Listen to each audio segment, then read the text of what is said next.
السلام عليكم. اليوم نتكلم عن وجود هواء في حوصلة فرخ.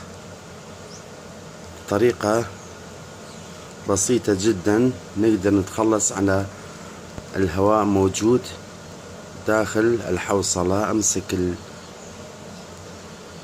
الإبرة هيجي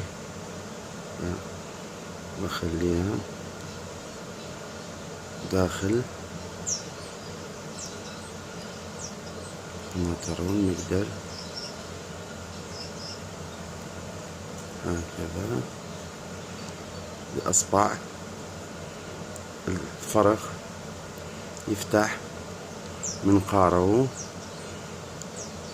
ويخرج الهواء موجود داخل الحوصلة من غير أي مشكلة وأسهل طريقة. والآن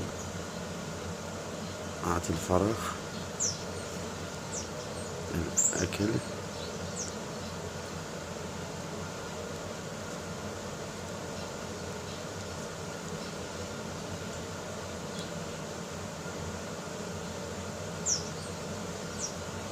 الآن